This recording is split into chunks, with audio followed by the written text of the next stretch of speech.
Hello friends, आज हमारी discount की दूसरी क्लास होगी। ओके, बेसिक क्लास इसकी हो चुकी है, आप लोग ना देखो तो उसको देख लेना। चलिए शुरू करते हैं आज की क्लास। आज की क्लास में कई सारे कॉन्सेप्ट सीखेंगे क्वेश्चंस के द्वारा। ओके, देखिए पहला क्वेश्चन हमारे पास लिखा हुआ है, वस्तु के अंकित मूल्य पर 2 सही 1/2% का बट्टा दिया जाता है। एक व्यक्ति उसे 39 रुपये में खरीदा तो वस्तु का अंकित मूल्य बताइए। ये क्वेश्चन करवाने का पर्पज़ क्या है कि मल्टीप्लिकेशन फैक्टर का यूज कितना इंपॉर्टेंट है वो दिखाना है आपको इस क्वेश्चन के द्वारा। क्या बोला कि अंकित मूल्य पर 2 सही 2% का बट्टा दिया जाता है। तो एक व्यक्ति इसे 39 रुपये में खरीदा। व्यक्ति तो खरीद रहा है तो उसके लिए तो यह क्रय मूल्य होगा, लेकिन जो दुकानदार है जो कि 2 सही 2% का बट्टा दे रहा है उसके लिए क्या होगा, ये सेलिंग प्राइस होगा। तो सेलिंग प्राइस कैसे निकालते हैं, जो अपना मार्ट प्राइस होता है यानी अंकित मूल्य होता है उसमें जितने भी प्रतिशत का बट्टा दिया जाता है 100 माइनस बट्टा अपान 100, ये किसके बराबर होता है, सेलिंग प्राइस के बराबर होता है। ठीक, जो अंकित मूल्य होता है उसमें जितने परसेंट का बट्टा दिया उतने परसेंट का परसेंटेज डिक्रीज कर दो, हमारा सेलिंग प्राइस आ जाता है। तो देखिए इस क्वेश्चन में कैसे यूज करेंगे। जैसे जो अगर हम इस पर ऐसा करते कि 100 माइनस 2 सही 1/2/100 इंटू MP बराबर 39, तो थोड़ा सा हमारे लिए कठिन हो जाता इसको सॉल्व करना। हो तो जाएगा इसको भिन्न में चेंज करके। तो हम क्या करते हैं कि डायरेक्ट 2 सही 1/2% का हम क्या निकाल लेते हैं, मल्टीप्लिकेशन फैक्टर निकाल लेते हैं, उससे गुणा कर देंगे डायरेक्ट अंकित मूल्य को, तो हमारा सेलिंग प्राइस से बराबर कर देंगे तो अंकित मूल्य का मान आसानी से आ जाएगा। देखिए कैसे करते हैं, ये होगा 2 दूनी 4 1 5/2 प्रतिशत का मतलब बटा 100, तो 5 दूनी 10 यानी ये 20 बार भाग जाएगा 100 में, तो बन गया 1/40। अब 1/40 बन गया, जो कि ये डिस्काउंट हमेशा परसेंटेज डिक्रीज होता है, नेगेटिव होता है। तो इसको क्या करें, मल्टीप्लिकेशन फैक्टर निकालने के लिए 1 में से घटा देंगे, 1 माइनस 1/40, तो बन जाएगा 39/40। तो देखिए, तो हम क्या करेंगे, जो हमारा अंकित मूल्य है उसमें जो अगर हम मल्टीप्लिकेशन फैक्टर से गुणा कर देंगे जो कि 39/40 है, तो किसके बराबर हो जाएगा, जो हमारे पास सेलिंग प्राइस दे रखा है 39 रुपये, इसके बराबर हो जाएगा। तो 39 से 39 कट जाएगा तो हमारा अंकित मूल्य आ जाएगा 40 रुपये। ओके, तो इतने में हम इसको सॉल्व कर सकते हैं। ओके, इस वजह से आपको मल्टीप्लिकेशन फैक्टर निकालना आना चाहिए। कभी भी जो अगर जो परसेंटेज की वैल्यू जैसे इस तरीके दे दी जाए 37.5%, तो फिर आप यहाँ पर जोड़ घटा के करोगे तो बहुत टाइम लगेगा। तो इसका आपको डायरेक्ट पता होना चाहिए। इसका मान होता है 3/8, तो इसके लिए मल्टीप्लिकेशन फैक्टर कितना हो जाएगा, 1 माइनस 3/8 यानी 5/8। तो आप डायरेक्ट 5/8 से यहाँ पर गुणा कर दोगे, उसके बराबर कर दोगे तो आपका आंसर आ जाएगा। तो आपको मल्टीप्लिकेशन फैक्टर निकालना आना चाहिए। प्रॉफिट एंड लॉस की पहली क्लास जरूर देख लेना, जिन लोगों को भी नहीं आता होगा मल्टीप्लिकेशन फैक्टर निकालना। ओके, उस क्लास में अच्छे से बताया गया है इसको। और ये चीज़ समझना कि जो जैसे दिया गया कि 39 रुपये में वस्तु खरीदा किसी ने, लेकिन उसने तो खरीदा ठीक है, लेकिन जो डिस्काउंट कौन दे रहा है, दुकानदार दे रहा है डिस्काउंट। यानी डिस्काउंट, इतना डिस्काउंट देने के बाद उसके लिए क्या बनेगा 39 रुपये, उसके लिए विक्रय मूल्य बनेगा। तो इसको ये मत समझना कि ये क्रय मूल्य है तो उसको क्रय मूल्य के बराबर क्यों कर रहे हैं, हाँ सेलिंग प्राइस होगा ये। ओके, दुकानदार के परिप्रेक्ष्य में हम यहाँ पर देख रहे हैं। चलिए अब देखते हैं अगला क्वेश्चन। दूसरा क्वेश्चन हमारे पास कि एक विक्रेता किसी वस्तु को 4% छूट पर बेचकर 12% लाभ कमाता है। यदि वस्तु को बिना छूट दिए बेचा जाए तो उसे कितने प्रतिशत की लाभ या हानि होगी। क्या बोला कि 4% की छूट देकर 12% का लाभ कमाता है, तो वस्तु को बिना छूट दिए बेचा जाए तो कितने प्रतिशत की लाभ या हानि होगी। देखिए कैसे करेंगे इसको। मान लेते हैं कि वस्तु की जो अंकित मूल्य है वो मान लेते हैं कि 100 रुपये है ना, अंकित मूल्य नहीं मार्क प्राइस मान लीजिए 100 रुपये है। अब क्या बोला, उसमें 4% की छूट दे रहा है, यानी 4% का क्या होगा, परसेंटेज डिक्रीज होगा। तो सेलिंग प्राइस कितना हो जाएगा, 100 का 4% 4 ही होता है, तो 96 हो जाएगा सेलिंग प्राइस हमारा। 96 रुपये हो गया हमारा सेलिंग प्राइस।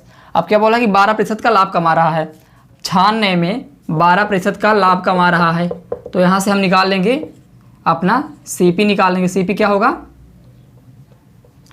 सेलिंग प्राइस अपान 100 प्लस लाभ प्रतिशत यानी 112/100 यानी ऊपर गुणा 100 हो जाएगा। ये हो जाएगा हमारा CP। सॉल्व कर लेते हैं इसको। 8 से भाग करिए, देखते हैं।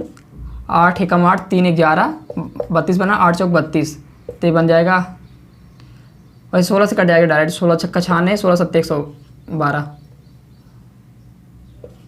है ना।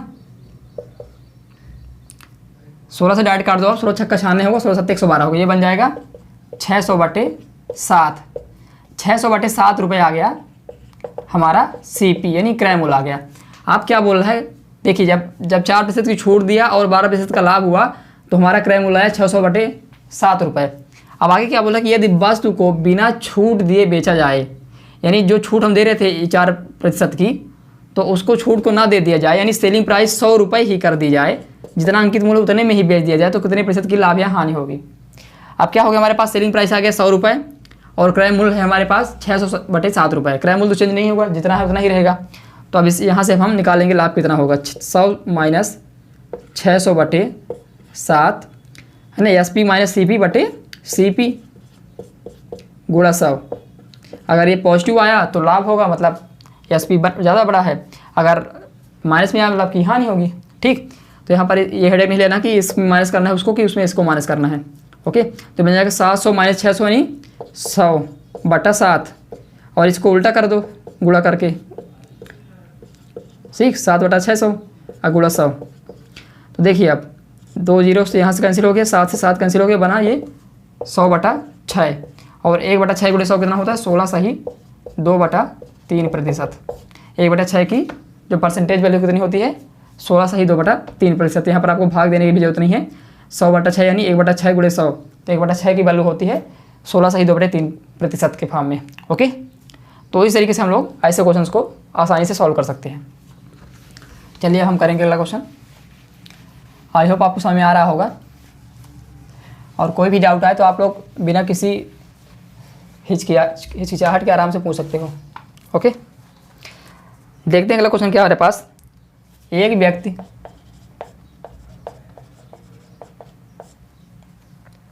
अपने वस्तु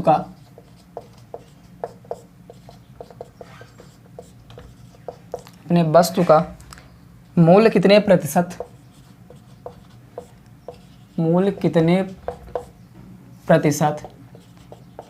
बढ़ाकर अंकित करे कि उसे 8% छूट देने के बाद भी 15% का लाभ हो। 15% का लाभ हो। देखिए इसको हम दो तरीके से सॉल्व करेंगे, एक हमारा बेसिक मेथड होगा और दूसरा होगा इसका शार्ट में करने का तरीका। ओके, चलिए सबसे पहले बेसिक से देखते हैं कैसे सॉल्व करते हैं। ओके, क्या बोला कि एक व्यक्ति अपने वस्तु का मूल्य कितने प्रतिशत बढ़ाकर अंकित करे कि उसे 8% छूट देने के बाद भी 15% का लाभ हो। मान लेते हैं कि 1% बढ़ाकर अंकित करे वो, ठीक, तो मान 1% मान लिया हमने कि बढ़ाकर अंकित करे वो। अगर CP को हम मान ले 100 रुपये, CP 100 रुपये, और क्या कर रहा है कि 1% बढ़ाकर लिख रहा है, तो कितना बन जाएगा हमारा अंकित मूल्य 100 का 1% x ही होगा, 100 + x, ये बन गया हमारा अंकित मूल्य, मार्केट प्राइस। अब क्या बोला कि उसे 8% की छूट देने के बाद 15% का लाभ होता है। अब 100 + x में 8% की छूट दे दी जाए, यानी 8% इसका घटा दिया जाए, यानी बन जाए ये 92/100 100 + x का, ये बन गया हमारा SP। ओके, अब क्या बोला कि इतने के बाद भी 15% का लाभ हो रहा है, 15% का लाभ हो रहा है, मतलब कि CP से 15% ज़्यादा है हमारा SP। लाभ क्या होता है, लाभ का मतलब यही होता है कि जो SP हमारा वो CP से ज़्यादा है, जितने का लाभ हो रहा है उतने प्रतिशत ज़्यादा है, यानी CP हमारा अगर 100 है, 15% का लाभ हो रहा है, यानी 115% हो गया CP का लाभ, 92/100 × 100 + x, इसको बराबर कर दिए, 100 से 100 कैंसिल हो गया। अब देखिए 23 से आप काट दो इसको, 23 चौको 92 होगा और 23 पंचे 115 होगा। 23 से कटेगी दोनों वैल्यूज, 23 से आपको पहाड़ा याद होना चाहिए, कम से कम 30 तक काफ़ी ज़्यादा यूज होता है। ओके, तो 23 का पहाड़ा पढ़ोगे तो 5 बार 5 से 15, 5 दूनी 10, 1 11, और 4 बार 4 3 12, 4 दूनी 8 1 9, 4 बार कटेगा 92 और 5 बार कटेगा 115, और यहाँ से 100 काट दो, 25 चौको 100 होता है, तो 25 पंचे 125 बराबर आ गया 100 + x। यहाँ से x का मान आ जाएगा 25, यानी कि 25% की वृद्धि हमने करी है। जो क्वेश्चन पूछा था कि अपने वस्तु कितने का मूल्य कितने प्रतिशत बढ़ाकर अंकित करे, तो 25% बढ़ा करके अंकित करे तो उसे 15% का लाभ होगा। तो इस तरीके से आप सॉल्व कर सकते हैं, तो बेसिक मेथड है। अब इसके अलावा देखिए एक और तरीका है इसका सॉल्व करने का, जिसमें आंसर बहुत जल्दी आ जाएगा। इसमें भी जल्दी आया लेकिन इससे भी जल्दी आ जाएगा। उसमें देखते क्या है। देखिए यह वस्तु एक ही है, तो जो उसका विक्रय मूल्य होगा वो हमेशा बराबर होगा। तो हम विक्रय मूल्य क्या करते हैं, एक बार अंकित मूल्य से निकाल लेते हैं और एक बार सीपी से, दोनों को बराबर कर देते हैं। तो क्या होगा, एमपी यानी अंकित मूल्य, उसमें 8% की छूट दी जा रही है, यानी 92/100। एमपी का 92/100, इसको भी मत लिखो, 92/100 लिखने की जरूरत नहीं। एमपी का 92% ये बराबर किसके होगा, जो क्रय मूल्य है उसमें 15% का लाभ दे रहा है, तो क्रय मूल्य का 115%। जो हमारा विक्रय मूल्य बनेगा क्या बनेगा, वो अंकित मूल्य का 8% छूट देने के बाद 92% बनेगा, और 15% का लाभ हो रहा तो सीपी का 115% बनेगा। तो प्रतिशत कैंसिल हो जाएगा, और 23 चौको 92 और 23 पंचे 115। तो एमपी बाई सीपी बन जाएगा 5/4। अब देखिए अंकित मूल्य और क्रय मूल्य का हमारे पास अनुपात आ गया 5/4। अब क्या हमें बोला है क्वेश्चन में कि वस्तु का मूल्य कितने प्रतिशत बढ़ाकर अंकित करे, यानी हमें सीपी को बढ़ा करके एमपी बनाना है। यानी 4 में कितना बढ़ा करके 5 कर दें, तो 4 में कितना बढ़ाएंगे हम, तो 5 बनेगा, 1 बढ़ाएंगे। किस में बढ़ाना है, 4 में बढ़ाना है, तो 1/4 गुणा 100 यानी 25% बढ़ा कर लिख सकते हैं। यानी जो हमारा अंकित मूल्य होगा वो क्रय मूल्य से कितने प्रतिशत ज़्यादा होगा, 25% ज़्यादा होगा इस कंडीशन में। ठीक, ये चीज़ समझ रहे हो आप लोग ना, कि क्वेश्चन पूछ रहा है कि वस्तु का मूल्य यानी क्रय मूल्य को कितना बढ़ाकर अंकित करें, यानी अंकित मूल्य कितना, इसमें कितना ग्रोथ कर दें कि हमारा एमपी आ जाए इस कंडीशन में। तो भाई ये 5/4 है हमारे पास। तो मान लीजिए कि मार्क प्राइस 5 है और सीपी कितना है, 4 है। तो हमें बढ़ाना है सीपी को, तो अपान में सीपी रहेगा, कितना बढ़ाना है, 5 और 4 का अंतर कितना है, 1 है, तो 1/4 गुणा 100, तो 25%। तो इस तरीके से आप 2 लाइन में इसका आंसर ला सकते हो। ओके,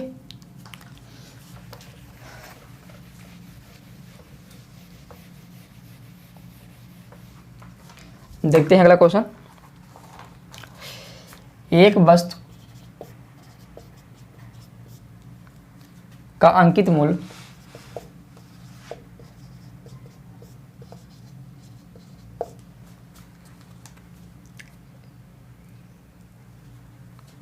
उसके क्रय मूल्य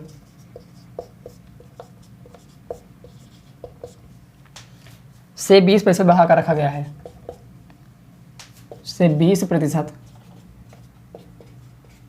बढ़ाकर रखा गया है। यदि उसे 25% की छूट पर बेचा जाए, की छूट पर बेचा जाए तो कितने प्रतिशत लाभ या हानि होगी।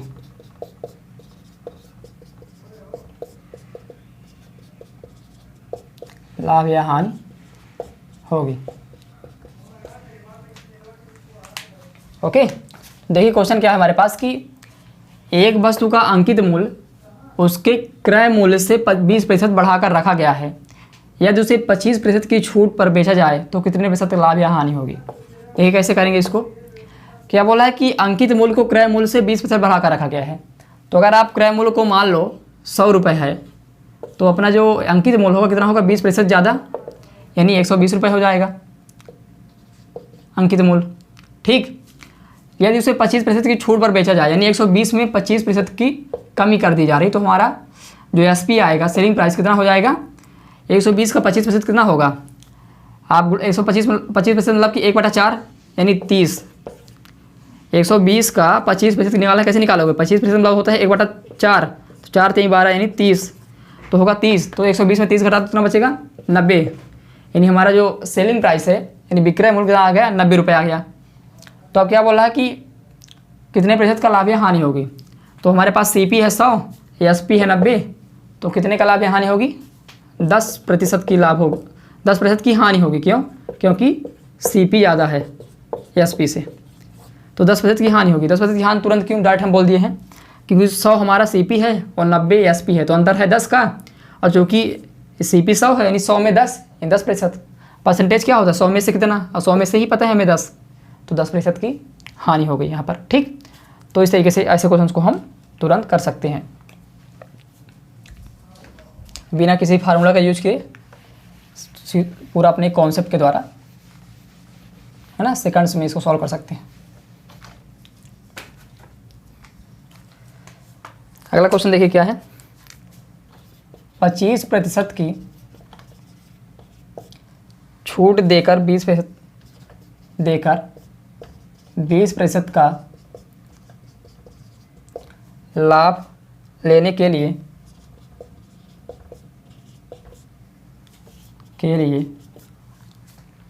अंकित मूल्य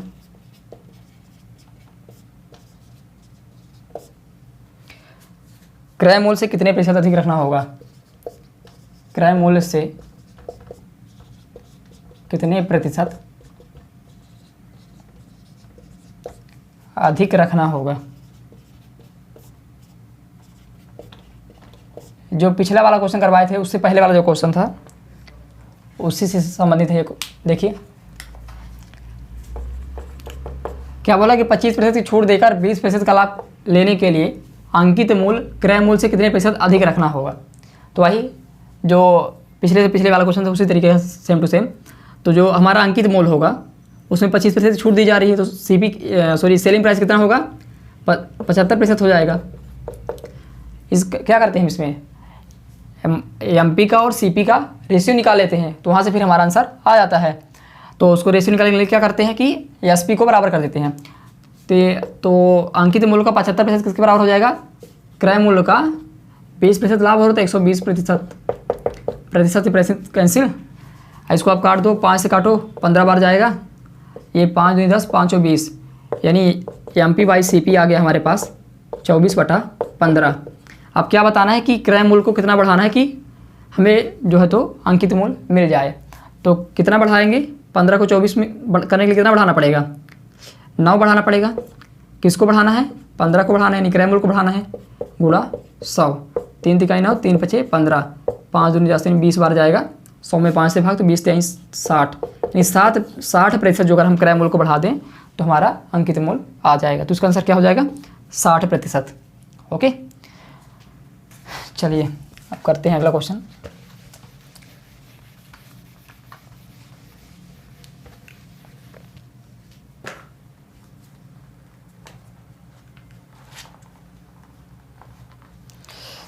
अगला क्वेश्चन क्या है हमारे पास? एक घड़ी का निर्धारित मूल्य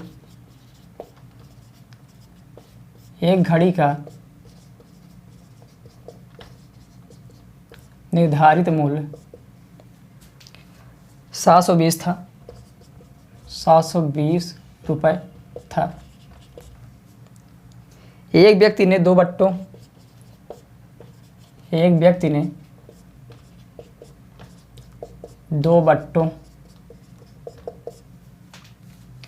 पर उसे 550.80 रुपये में खरीदा। यदि पहला बट्टा 10% और दूसरा बट्टा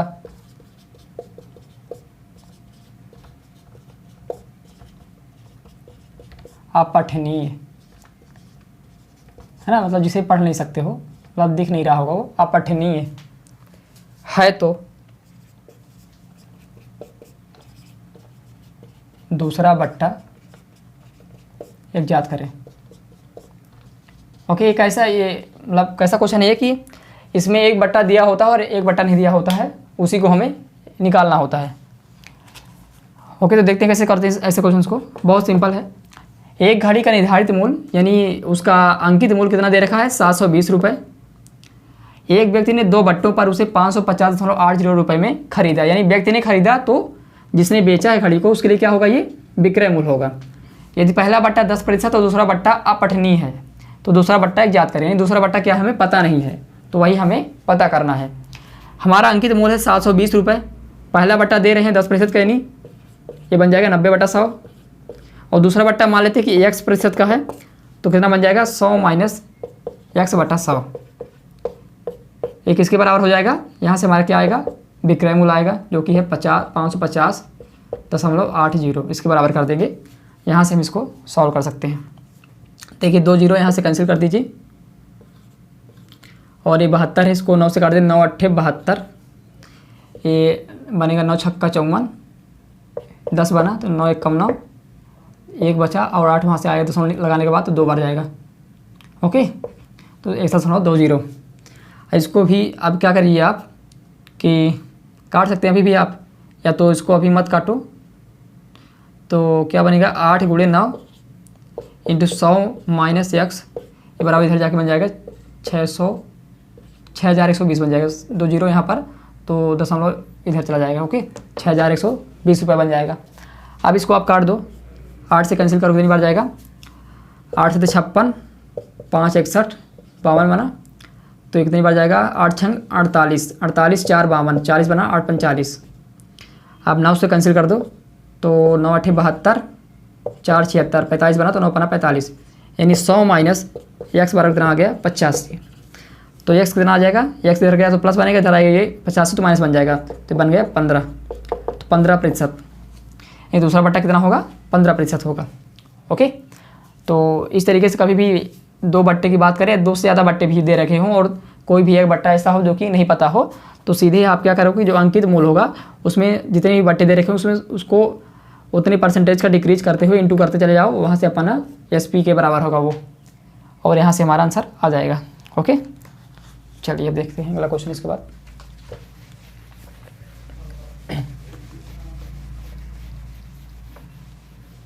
क्लासेस अगर आपको अच्छी लग रही हों, क्वेश्चंस अच्छे लग रहे हों तो आप लोग वीडियो को लाइक भी कर दीजिएगा। अगला क्वेश्चन हमारे पास, एक विक्रेता, ये भी काफ़ी अच्छा कॉन्सेप्ट है, इसका यूज करके कठिन क्वेश्चन बनाए जा सकते हैं। एक विक्रेता 8 पुस्तक खरीदने पर 2 पुस्तक फ्री देता है, 2 पुस्तक फ्री देता है।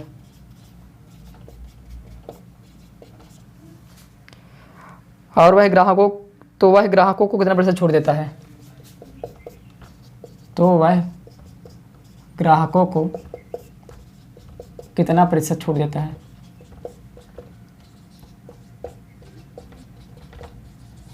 एक और क्वेश्चन लिख लेते हैं, दोनों को सॉल्व करेंगे एक साथ, एक ही टाइप के है, थोड़ा सा अंतर है बस। एक विक्रेता 5 पुस्तक खरीदने पर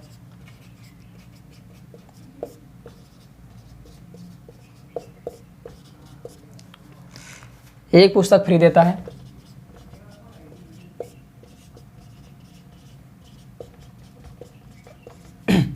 ओके, और वह 20% का